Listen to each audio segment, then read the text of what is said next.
Hey guys, today we're going to start our discussion on chapter 1. So the next series of videos will be entirely from chapter 1, so our introduction to atoms. Before we dive into atoms and subatomic particles and all that fun stuff, we need to first learn about what is chemistry exactly? Why are we spending an entire semester studying this particular subject? So what is chemistry? Chemistry is the study of matter. It's the study of the changes that matter undergo, and it's the study of energy associated with those changes. So, in other words, it's pretty much the study of everything. Throughout the course of the semester, we're going to hit each of these points. So, today we're going to focus on this idea of matter. So, what is matter? What viewpoint do we take? In the coming chapters, we'll talk about the changes that matter undergo, so chemical reactions. And then one of the last things we talk about in the semester is the energy associated with those chemical reactions. That'll be one of the last things we get to. So today, let's introduce ourselves to matter. So what is matter and why does it matter to us? Matter is anything that has a mass and occupies space. So that's a very physics definition. So it has mass, occupies space. So the computer that you're looking at right now, that computer has a mass. If you pick it up, you'll feel the weight of that computer. Obviously, it occupies space because you're looking at it, right? But as a chemist, we don't look at computers, big, huge computers or tables or, I don't know, rocks. That's not what we look at for matter. For us, matter is particulate. So we're concerned with the particles that make up that matter. Specifically, what atoms, elements, compounds, that sort of thing. So for us as chemists, matter is particulate. It's made up of particles. So why does this matter to us? Why are we looking at the particles? Well, the structure of those particles determines all of the properties of that matter. So structure determines properties.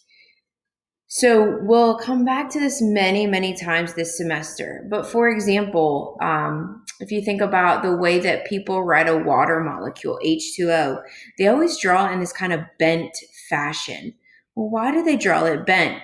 It has to do with the particles and how those particles come together. And then what sorts of properties does that bent molecule give us? Well, water gets less dense when it freezes, right? We freeze at the top of a pond, not at the bottom. Snowflakes are always six-sided or have 6 points. So all of those properties that we observe of water have to do with the structure of those atoms and how those atoms came together. So structure determines properties. So we're going to study structure to help us understand the properties of matter. So as I said before, particles are what make up matter. So what particles are we interested in? Well, of course, we're interested in atoms. So atoms are the most basic particle that compose ordinary matter.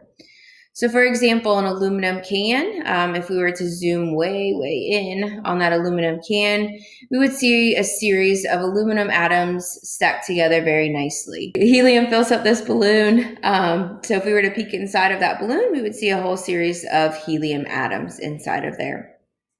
So atoms are one of the particles that we're going to study. The other type of particle that we're going to study is something called molecules.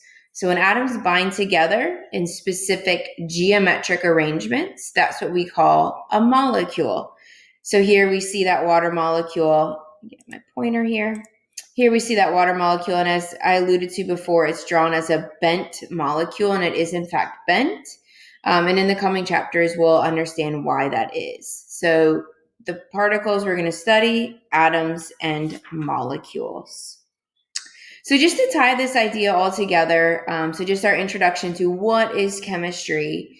Chemistry is a science that seeks to understand the properties of matter by studying the structure of the particles that compose that matter. So structure determines properties. We see this macroscopic property. We want to know, well, why does it behave that way? We as chemists dive into the atoms and molecules. So just the last example I want to leave you guys with before I end this video. So here we see two very different items. So we've got graphite. Graphite is just the lead inside of your pencil, and we've got a diamond. Graphite and lead are both composed of carbon atoms. That's it. Just a bunch of carbon atoms that have come together to form a solid. What we notice about graphite is the way that these carbon compounds come together, it forms something that's relatively soft. So graphite is incredibly inexpensive, right? We can go to the Walmart and pick up some lead for our pencil. Graphite is incredibly soft. So when you rub graphite against a piece of paper, the paper wins, right? That's how we write with a pencil. The graphite gets left on the paper. So graphite's very cheap. Graphite is very weak. It's not very strong. So it's just the way those carbon atoms come together. On the other hand, we've got diamond. So diamond is still just a bunch of carbon atoms that came together. But when these carbon atoms came together, they came together in a way that formed this really, really, really strong material. So diamonds, you can rub diamonds against pretty much anything and the diamond is going to win. So if we use our paper example, if I scratch a diamond across the paper, that diamond's going to rip the paper. The diamond's going to win. It's harder than the paper, right? And diamonds happen to be very, very expensive, right? So graphite, series of carbon atoms, inexpensive, pretty weak. Diamond, series of carbon atoms, really expensive, really strong. So why do these two differ in their properties? Well, we've got to learn a little bit more about chemistry before we can understand why these two are so different. So that concludes our introduction to chemistry. In the next video, we'll start classifying our matter. Hope you guys found this helpful.